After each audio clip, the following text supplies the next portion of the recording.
ఎక్కడున్న యంగ్స్టర్స్ అందరికీ ఈ పుస్తకం రికార్డ్ కాబట్టి మీరు అందరూ దీన్ని పుస్తకాలు మీరు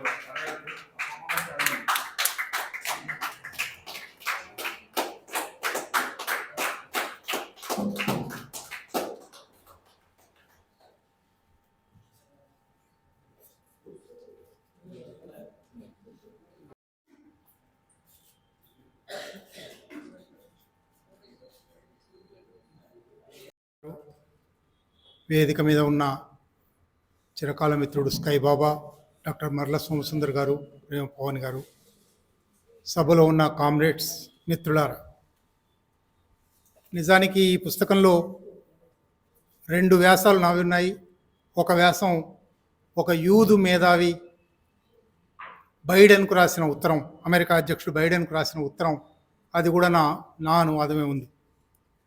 పుస్తకంలో నా రచనలు ఉన్నప్పుడు ఆ పుస్తకం మీద నేను మాట్లాడడం అంత సమంజసం కాదు.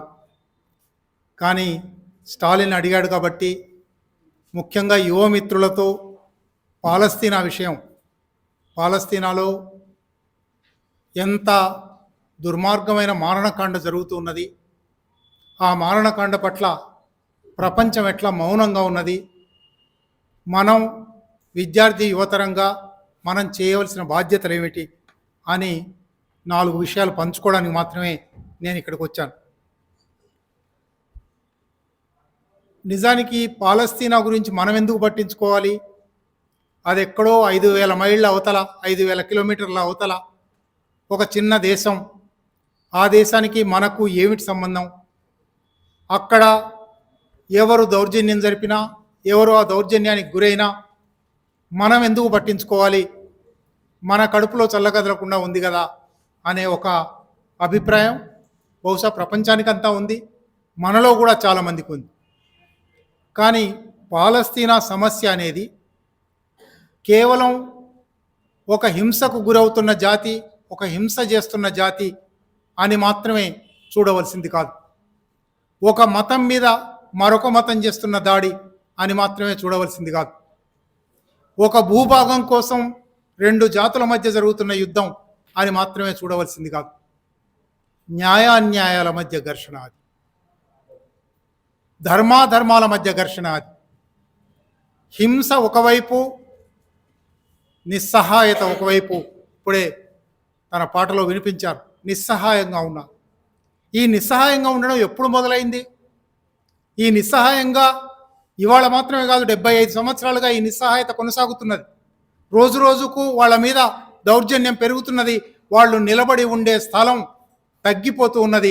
కాళ్ళ కింద నేల లేకుండా పోరాడుతున్నారు వాళ్ళు. మన కాళ్ళ కింద ఓ నేల ఉండి మనం ఎంత పోరాటమైనా చేయొచ్చు. మన కాళ్ళ కింద మన నేల లేదు. మన నేలను మరొకడు లాక్కుంటూ ఉన్నాడు. ఈ నేల నీది కాదు అని కూడా అంటూ ఉన్నాడు. అటువంటిప్పుడు ఎట్లా పోరాటం చేస్తాం? పోనీ ఇట్లా అనేవాడెవరు? ఆశ్చర్యం వేస్తుంది. అంటే చరిత్ర పాఠం నేర్చుకోవాలి మనం. చరిత్ర పాఠం నేర్చుకోవడానికి పాలస్తీనా ఒక టెక్స్ట్ బుక్ లాంటిది. పీడనకు గురైన వాళ్ళు కూడా ఇతరులను ఎంతగా పీడించగలరు? తాము శతాబ్దాల పాటు అనుభవించిన హింసను, దౌర్జన్యాన్ని మరిచిపోయి తమకొక స్థిర నివాసం వచ్చిన తర్వాత తమ స్థిర నివాసంలో మరొకరు ఉండకూడదు అని సరిగ్గా తాము ఏ హింసను అనుభవించారో ఆ హింసను వాళ్ళ మీద ప్రయోగించడం. అంటే బహుశా మనిషి అధికారం వస్తే, భూమి వస్తే, సంపద వస్తే, పెద్దన్నల తోడు ఉంటే ఎంత దుర్మార్గం చేయగలడు అనడానికి ఒక పెద్ద ఉదాహరణ పాలస్తీనా. కొంచెం దాని చరిత్ర సోమసుందర్ గారు చెప్పారు, స్కై చెప్పాడు. కానీ అయినా మళ్ళీ కొంత చరిత్ర చెప్పవలసి ఉన్నది. అసలు ఏమిటి పాలస్తీనా సమస్య?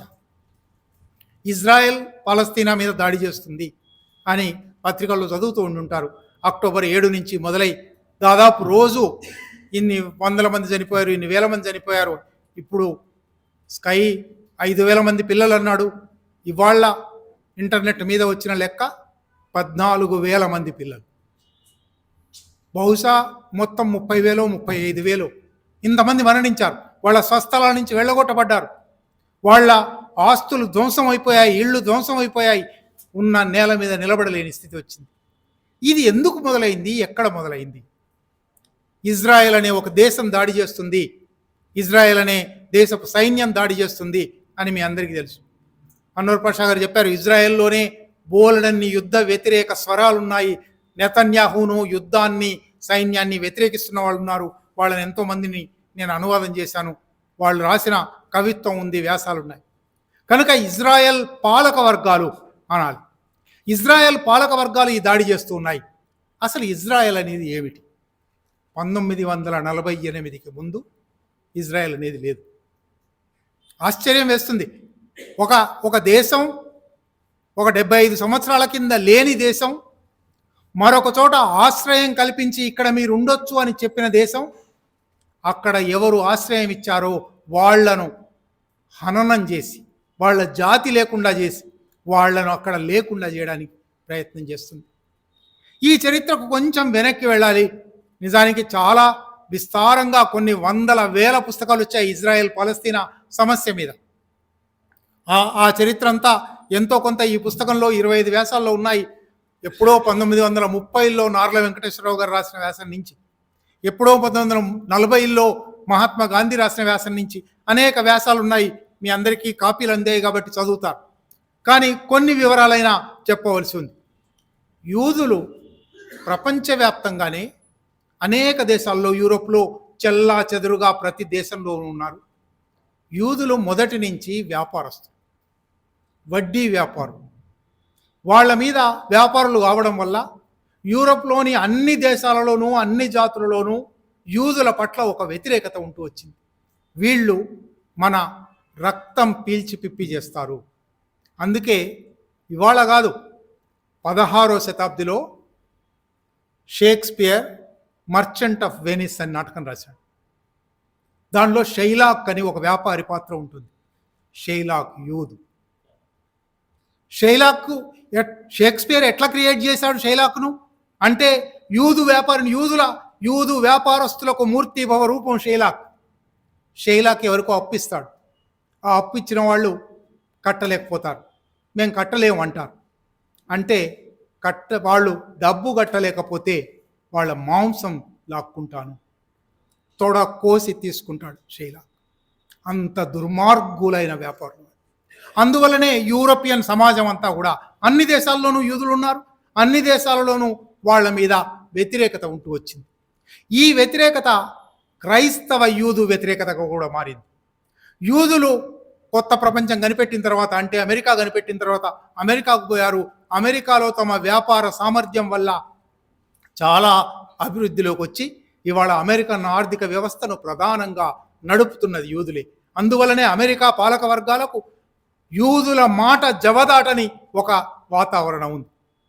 ఇది ఒక అంశం. మరొక అంశం కూడా ఉంది. ఇట్లా తమ దేశం నుంచో లేదా ఎక్కడి నుంచో పారిపోయి చెల్లా చెదురైపోయిన యూదులు మేధస్సులో, కొత్త విషయాలు కనిపెట్టడంలో, కొత్త సంబంధాలు ఏర్పరచుకోవడంలో అత్యద్భుతమైన నైపుణ్యం సాధించారు. మీరు ప్రపంచ చరిత్రలో ప్రఖ్యాతులైన శాస్త్రవేత్తల జాబితా తీస్తే ఎక్కువ మంది యూదులే. ఐన్స్టీన్ ఒక యూదు, కార్ల్ మార్క్స్ ఒక యూదు. అటువంటి అనేక మంది ఇవాళ మనం గౌరవించే చాలా పెద్దలు యూదులే. అంటే యూదుల పట్ల యూరోపియన్ సమాజంలో ఒకవైపు గౌరవం ఉంటుంది, ఒకవైపు భయం ఉంది, ఒకవైపు ద్వేషం ఉంది. ఇటువంటి ఒక వాతావరణంలో 1897లో యూరప్లోనే థియోడర్ హెర్జల్ అని ఒక యూదు, మనందరము వేరువేరు దేశాల్లో పారిపోయి ఉన్నాము, చెల్లాచెదురుగా ఉన్నాము, మనకు ఒక దేశం కావాలి కదా. బైబిల్లో అబ్రహాం అంటే దైవదూత అసలు నిజంగా ఉన్నాడో లేడో, ఒక వాస్తవ జీవిత వ్యక్తి అవునో కాదో తెలియదు ఎవరికి, చారిత్రక వ్యక్తి అవునో కాదో తెలియదు ఎవరికి, ఒక పురాణ పురుషుడు అబ్రహాం ఈ నేలలో మీరుండండి అని ఇజ్రాయెల్ను మనకు వాగ్దత్తం చేశాడు. కాబట్టి మళ్ళీ మనం ఇజ్రాయెల్కు వెళ్ళి ఆ స్థానంలో ఉండాలి అన్నాడు. ఎక్కడుందా ఇజ్రాయెల్? దానికోసం ఆయన ఒక మాట క్రియేట్ చేశాడు. భూమి లేని ప్రజలం మనం, మనకు ప్రజలు లేని భూమి ఒకటి ఉంది, అక్కడికి వెళ్దాం. People without land people without nation, there is a nation, there is a land without people. అక్కడికి పోదాము. ఆయన చూపెట్టిన స్థలం ఏమిటి? నదికి సముద్రానికి మధ్య అంటారు. జోర్డాన్ నది. జోర్డాన్ నది ఇవాళ పోతే ఒక 4-5 నెలల కింద నేను జోర్డాన్ నది చూడడానికి వెళ్ళాను. అవతల పాలస్తీనా భూభాగాన్ని చూశాను, పాలస్తీనియన్లతో మాట్లాడాను. చాలా రోమాంచితమైన సందర్భం. జోర్డాన్ నది ఇప్పుడైతే చిన్న పిల్ల కాలువలాగా ఉంది, కానీ జోర్డాన్ నది మీ అందరికీ తెలుసు, జీసస్ బాప్తిస్మం పొందిన నది, ప్రధానమైన నది. ఆ నదికి మధ్యధరా సముద్రానికి మధ్య ఉన్న నేల ప్రజలు లేని భూమిగా ఉంది. అది మనం వెళ్ళి ఆక్రమించుకోవాలి, అదే మనకు అబ్రహాం ఇచ్చింది అని ఒక సిద్ధాంతం తయారు చేశాడు. నిజానికి అక్కడ ఆ నేల నిండా ప్రజలు ఉన్నారు. వాళ్ళు అరబ్బు, పాలస్తీనియన్. అది అక్కడ ఒక పాలస్తీనా అనే దేశం ఉంది. 1897లో ఆయన ఈ సిద్ధాంతం ప్రారంభం చేసి, ఈ సిద్ధాంతాన్ని జియోనిజం అంటారు. యూదులందరూ జియోనిస్టులు గారు. ఎట్లాగైతే హిందువులందరూ హిందుత్వవాదులు గారో, హిందువులందరూ ఆర్ఎస్ఎస్ కారో, యూదులందరూ యూదు మతాన్ని నమ్ముతారు. సినగాగ్ అంటారు వాళ్ళను, మన చర్చిలాగా మసీదులాగా సినగాగ్కు వెళ్ళి పూజలు చేస్తారు. కానీ వాళ్ళందరూ జియోనిస్టులు కారు. జియోనిజం ఒక సిద్ధాంతంగా, ఒక మతంగా, ఒక మూఢనమ్మకంగా, ఒక ఉన్మాదంగా, చిట్ట చివరికి అది భూ కబ్జా చేసే మాఫియాగా తయారైంది. జియోనిస్ట్ మాఫియా 1897లో ప్రారంభమై 1922 వచ్చే నాటికి, ఈలోగా మధ్యలో ఇంకా కొన్ని ఘటనలు ఉన్నాయి. 1917లో బాల్ఫోర్ అని బ్రిటన్కు విదేశాంగ మంత్రిగా ఉండేవాడు. బాల్ఫోర్ డిక్లరేషన్ అంటారు. వాడు బ్రిటిష్ పార్లమెంట్లో, అప్పటికి అది టర్కీ కింద ఉంది, మొదటి ప్రపంచ యుద్ధంలో అది టర్కీ నుంచి బ్రిటన్ చేతుల్లోకి వచ్చింది. 17లో అది బ్రిటన్ చేతుల్లోకి వచ్చింది. 18లో ఆయన బ్రిటన్ పార్లమెంట్లో లేచి నిలబడి ఆ ప్రాంతాన్ని యూదుల దేశంగా మార్చబోతున్నాము అని ప్రకటించాడు. అంటే ఎవరి ప్రాంతం అది, ఎవరి భూమి అది, అక్కడ ఎవరున్నారు, అది ఎవరికి ఎవరు ఇస్తున్నారు, దేవుడిచ్చాడని చెప్పి అక్కడికి ఎట్లా వెళ్తారు అంటే హేతుబద్ధమైన ప్రశ్నలేవి చెల్లవు. ఇక్కడ దుర్మార్గమైన, నిర్హేతుకమైన, దురాక్రమణ పూరితమైన వాదనలు. ఈ వాదనల ఆధారంగా బాల్ఫోర్ డిక్లరేషన్ కూడా వచ్చిన తర్వాత వలసలను ప్రోత్సహించడం మొదలైంది. అనేక యూరప్ దేశాల్లో ఉన్న యూదులను మీరు వెళ్ళి అక్కడ భూములు కొనుక్కోండి, లేదా స్థిరపడండి, వ్యవసాయ క్షేత్రాలు కొనుక్కోండి అని అనడం ప్రారంభించారు. అట్లా 1922-24 మధ్య మొదటిసారి యూదు ఆవాసాలు ఏర్పడ్డాయి. ఆనాటికి మొత్తం పాలస్తీనా విస్తీర్ణంలో 5% కూడా వాళ్ళు లేరు. జనాభాలో 2-3% కూడా లేరు. కానీ ఈలోగా హిట్లర్ 1922-24 అంటే హిట్లర్ అధికారంలోకి వస్తున్నాడు. హిట్లర్ జర్మనీలో యూదుల మీద అత్యంత భయానకమైన హింసాకాండ జరిపాడు. గ్యాస్ ఛాంబర్లలోకి పంపి 60 లక్షల మందిని ఊచకోత కోశాడు. ఆ కథల గురించి మీకు తెలుసు. డైరీ ఆఫ్ యానీ ఫ్రాంక్ అనే పుస్తకం మీరు చదివే ఉంటారు. ఎంత దుర్మార్గమైన, బీభత్సమైన యూదు జాతి మీద జాతి హనన కాండ. క్రైస్తవులకు యూదులకు మధ్య జరిగిన తగాదాగా కనబడుతుంది అది. కానీ ఆర్య రక్తం పవిత్రమైనది, సరిగ్గా ఆర్ఎస్ఎస్ ఎట్లా చెప్తుందో అట్లా ఆర్య రక్తం పవిత్రమైనది. ఈ జర్మన్ పితృభూమి ఆర్యులకు మాత్రమే చెందింది, ఇక్కడ యూదులు ఉండడానికి వీల్లేదు అని యూదుల ఊచకోత ప్రారంభించాడు. అందువల్ల యూదుల మీద ప్రపంచానికంతా సానుభూతి కలిగింది. ఇక్కడ గాంధీ వ్యాసంలో కూడా ప్రారంభమే ఆయన యూదుల మీద నాకు చాలా సానుభూతి ఉంది, యూదులు చాలా హింసకు గురయ్యారు, కానీ సానుభూతితో నా కళ్ళు మూసుకుపోవడం లేదు అన్నాడు. కళ్ళు మూసుకుపోనక్కర్లేదు. నిజానికి 1930 నుంచి 40 వరకు, 45 వరకు హిట్లర్ యూదుల మీద చేసిన దమనకాండతో, హత్యాకాండతో చాలామందికి జాలి ఏర్పడింది.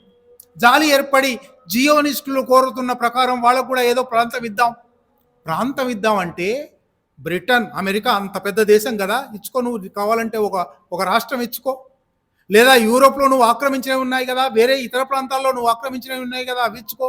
ఎందుకు ప్రత్యేకించి పాలస్తీనాలోకే రావాలని కోరుకున్నారు? దానికి ఒక కారణం. పాలస్తీనా చుట్టూ ఉన్న దేశాలు ముస్లిం దేశాలు. ఈ ముస్లిం దేశాల మధ్య పక్కలో బల్లెంలాగా ఒక క్రైస్తవ అనుకూల రాజ్యాన్ని పెట్టాలి. నేరుగా క్రైస్తవ రాజ్యాన్ని పెట్టలేము, అందువల్ల యూదు రాజ్యాన్ని పెట్టాలి అనుకున్నాం. ఇది ఒక రాజకీయ కారణం లేదా మత కారణం. రాజకీయార్థిక కారణం ఉంది. సరిగ్గా అప్పుడే గల్ఫ్ దేశాలలో, ముస్లిం దేశాలలో చమురు బయటపడుతూ ఉంది. ఆయిల్ దేశాలుగా రాబోతున్నాయి. వాళ్ళ అంచనాల ప్రకారం భవిష్యత్తు ప్రపంచం చమురు చుట్టూ తిరుగుతుంది. ఆయిల్ లేకుండా భవిష్యత్ ప్రపంచం ఉండదు.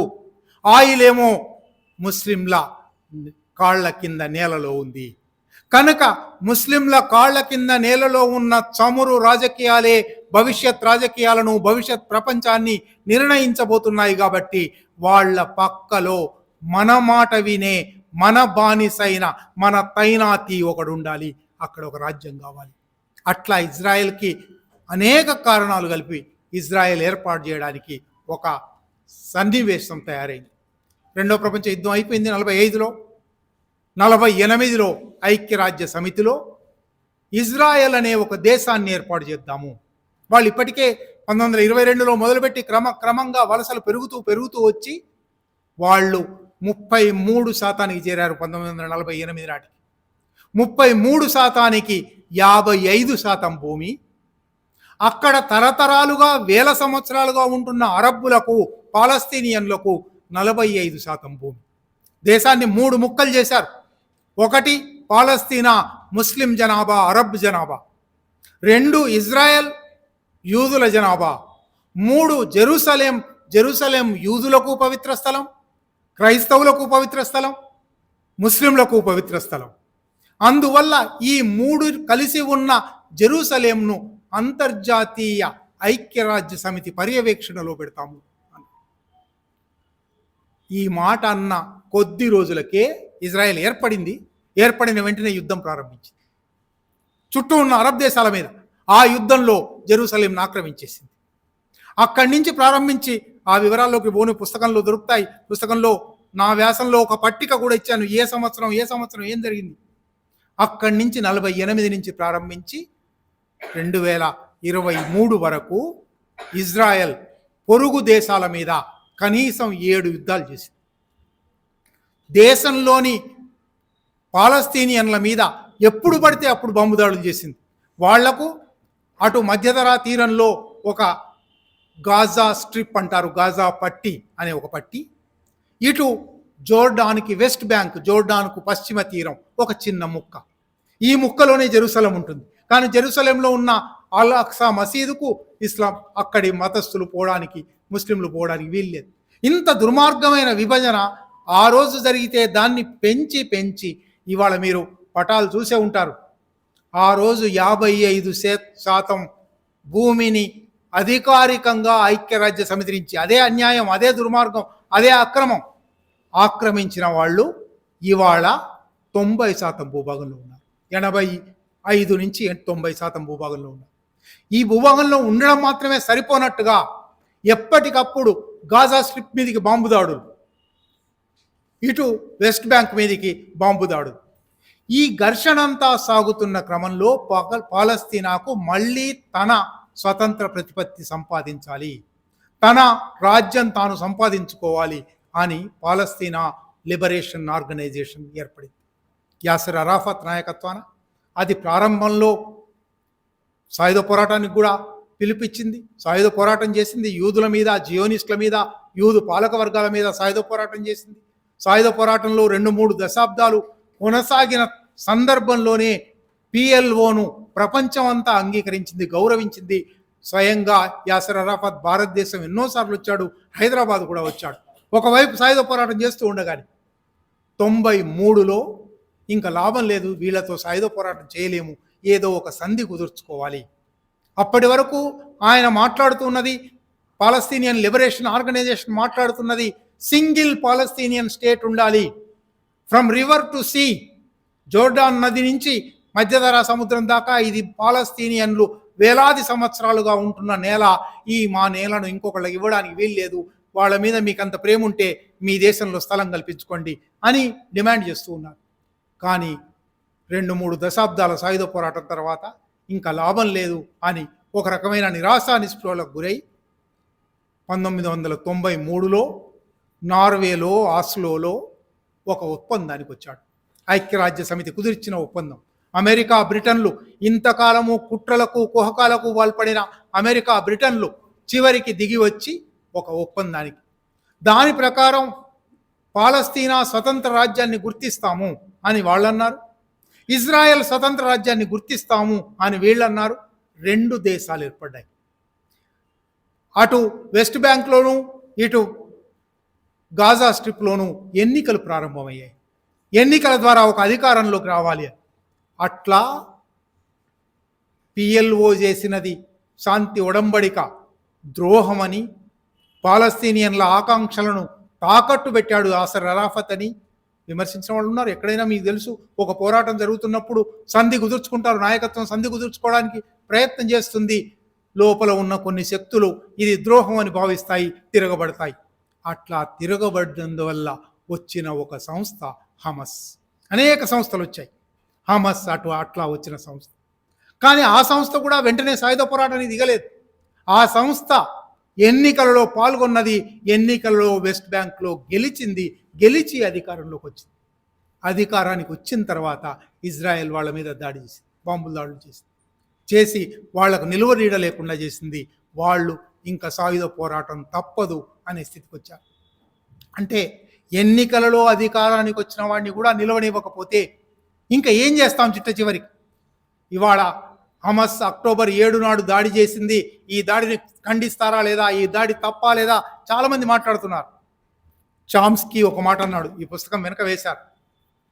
అక్టోబర్ 7 తర్వాతనే అన్నాడు, నా నీళ్లు నాకు దక్కనీయవు, నా ఆలివ్ చెట్లకు అగ్గి పెడతావు, నా ఇంటిని ధ్వంసం చేస్తావు, నా ఉపాధిని కాలరాస్తావు, నా భూమిని కబ్జా చేస్తావు, నా తండ్రిని ఖైదు చేస్తావు, నా తల్లిని హతమారుస్తావు, నా దేశంపై బాంబుల వర్షం కురిపిస్తావు, ఆకలితో అలమటించేలా చేస్తావు, మమ్మల్ని అందరినీ అవమానాల పాలు చేస్తావు, అయినా తిరిగి నన్నే నిందిస్తావు, అందుకే ప్రతిగా నీపై రాకెట్ పేల్చాను. హమస్ చేసింది అది.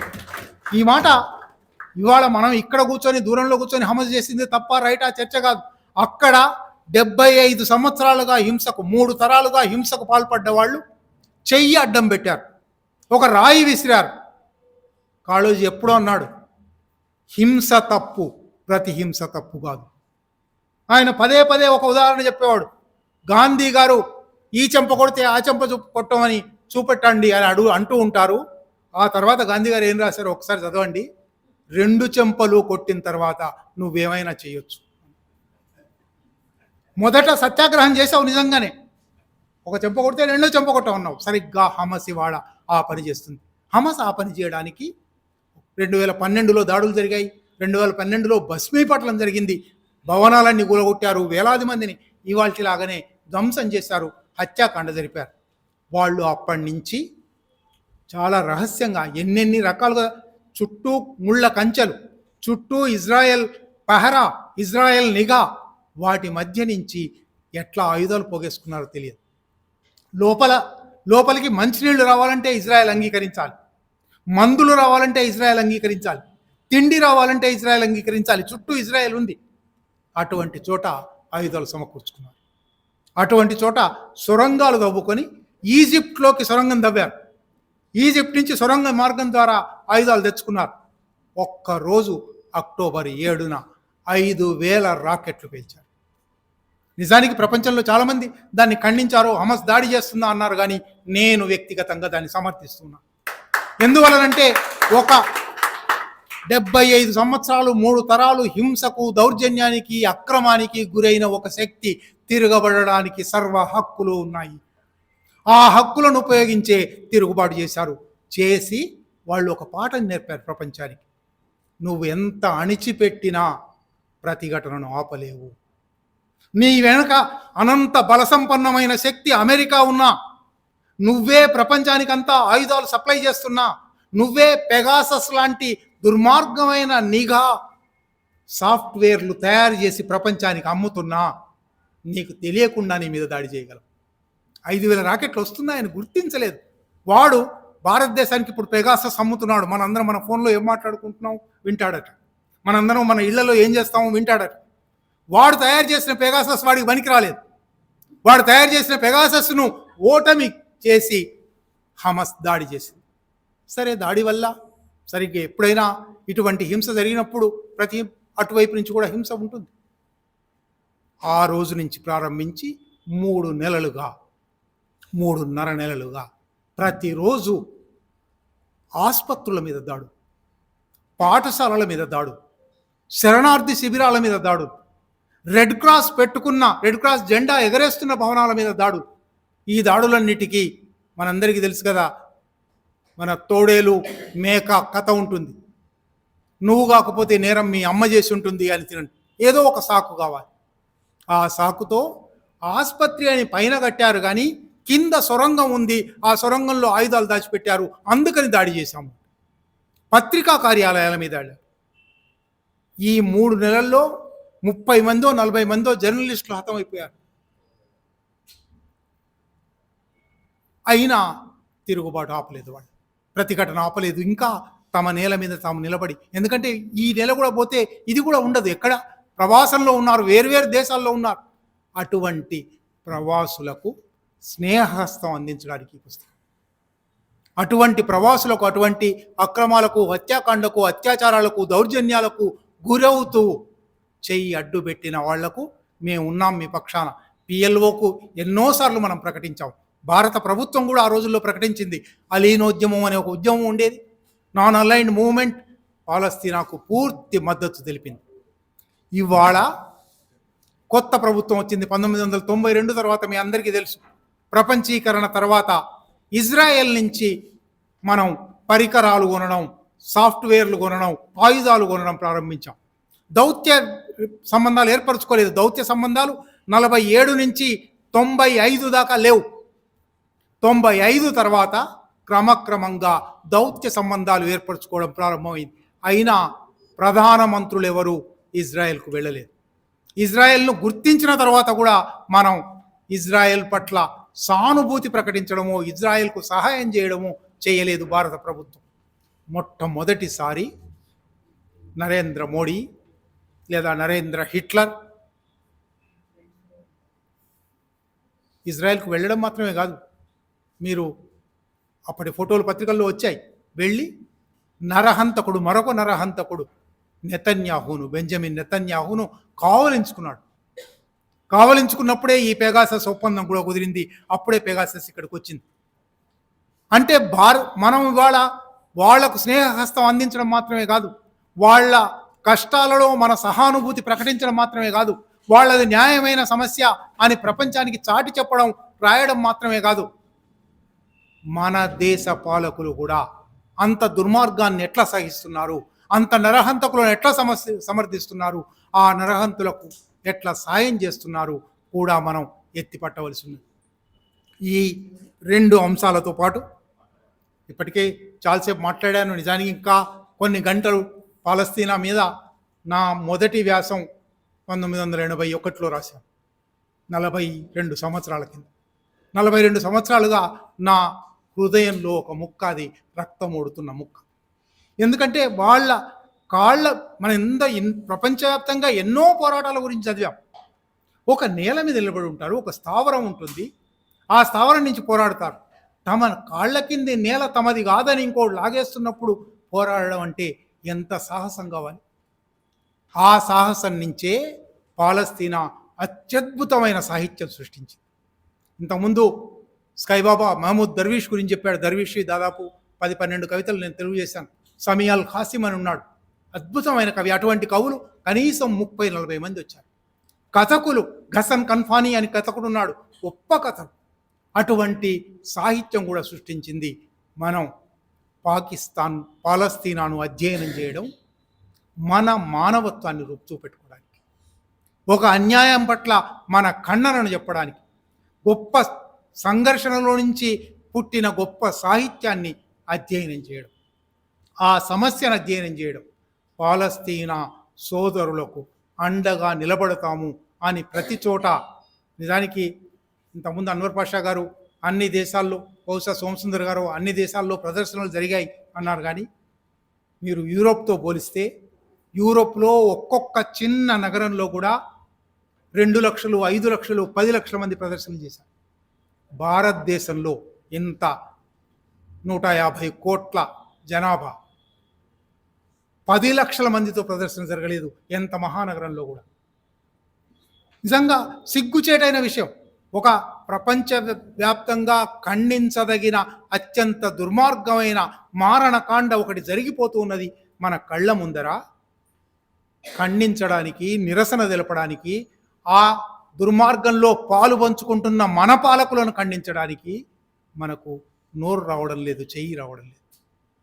ఒకసారి ఇటువంటి విషయాలన్నీ ఆలోచించవని, పాలస్తీనా సమస్యలో ఇమిడి ఉన్న న్యాయాన్యాయాల చర్చ, భూ ఆక్రమణ చర్చ, ఒక స్థానిక వాసులను వెళ్ళగొట్టి ఆ స్థానాన్ని మరొకడు దురాక్రమించిన చరిత్ర, ఆ దురాక్రమణను స్థిరం చేసుకోవడానికి వేలాది లక్షలాది మందిని చంపుతున్న చరిత్ర, చిన్నారి పిల్లలను, స్త్రీలను, భవనాల నేలమట్టం, ఎంత హింసాకాండ జరుగుతున్నదో రోజు పత్రికలు చూస్తే అర్థమవుతుంది. మనం మనుషులమేనా కాదా, మన హృదయం ఉండవలసిన చోటనే ఉన్నదా లేదా అని మనకు మనం పరీక్షించుకోవడానికి పాలస్తీనా ఒక టాలిస్మాన్, ఒక చిహ్నం. ఆ చిహ్నాన్ని మీరు కూడా ఇప్పుడు ఈ పుస్తకం ద్వారా మీ దగ్గరికి చేర్చుకున్నారు. అధ్యయనం ద్వారా ఆ చిహ్నాన్ని మీరు పెంచుకుంటారని నా కోరిక. ఈ 4 మాటలు మాట్లాడే అవకాశం ఇచ్చిన ఏఐపిఎఫ్కి ఓపికగా విన్న మీ అందరికీ కృతజ్ఞత.